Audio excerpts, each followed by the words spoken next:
সেমিফাইনালের দ্বিতীয় লেগে বায়ার্ন মিউনিখের সাথে 1-1 গোলে ড্র করে 2 লেগ মিলিয়ে 6-5 গোলে জিতে টানা দ্বিতীয়বার ফাইনালে পিএসজি। ম্যাচের তৃতীয় মিনিটে পিএসজিকে এগিয়ে দেন ওসমান ডেম্বেলে। দ্বিতীয়ার্ধের যোগ করার সময়ে হ্যারি কেইন গোল করে সমতায় ফিরলেও তা যথেষ্ট হয়নি। 20 মে ফাইনালের পিএসজি প্রতিপক্ষ আর্সেনাল।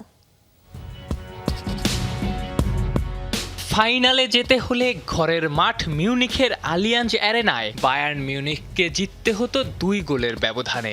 অন্তত টাই ব্রেকার পর্যন্ত যেতে ব্যবধানটা হতে হতো 1। তবে বল দখলে এগিয়ে থেকে 18টা শট নিয়েও বায়ার্ন করতে পেরেছে শুধু ড্র। 1-1 গোলে ড্র হয়। 2 লেগ মিলিয়ে 6-5 গোলে এগিয়ে থেকে টানা দ্বিতীয়বারের মতো ফাইনালে লুইস এনরিকের শিষ্যরা। 9 গোলের আগের ম্যাচের পর এ ম্যাচেও এমন কিছু ঘটতে পারে আভাস পাওয়া যাচ্ছিল এমনই।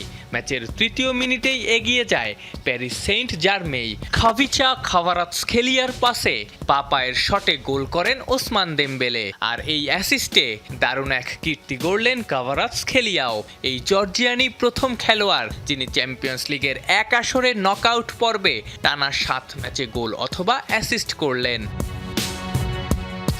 8 মিনিটে হলুদ কার্ড দেখেন নুনো মেন্দিস। পুরো ম্যাচেই দেখার মতো ছিল মেন্দিসের সাথে মাইকেল ওলিসের লড়াই। 30তম মিনিটে ওলিসের শট মেন্দিসের হাতে লাগলে দ্বিতীয় হলুদ কার্ডের জন্য রেফরিকে ঘিরে ধরে বায়ার্ন। মাঝে 21তম মিনিটে খাভারাৎসখেলিয়া গোল করার সুযোগ পেলেও ঠেকিয়ে দেন নয়ার।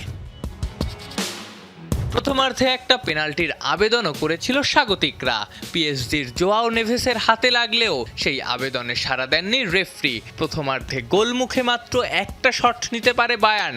জামাল মুজিয়ালার সেই শট ঠেকিয়ে দেন পিএসজি গোলরক্ষক মাদভেই সাফানভ। প্রথম 45 মিনিটে নিজের ছায়া হয়েছিলেন হ্যারি কেইন।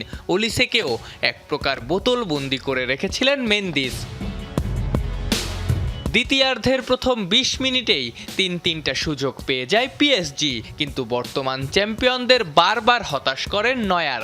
69 ও 70 মিনিটে লুইস দিয়াজ ও ওলিসেকে আটকে দেন পিএসজি গোলকিপার। শেষমেশ দ্বিতীয়ার্ধের অ্যাডেড টাইমের 4র্থ মিনিটে গোল করে সমতায় ফেরান কেইন, কিন্তু ততক্ষণে বড্ড দেরি হয়ে গেছে। আর এক গোল করে 2 লেগ মিলিয়ে স্কোর 6-6 করার জন্য পর্যাপ্ত সময় পায়নি স্বাগতিকরা। ততক্ষণে শেষ বাঁশি বাজে পিএসজি টানা 2বার ফাইনালে ওঠার উল্লাসে মাতে।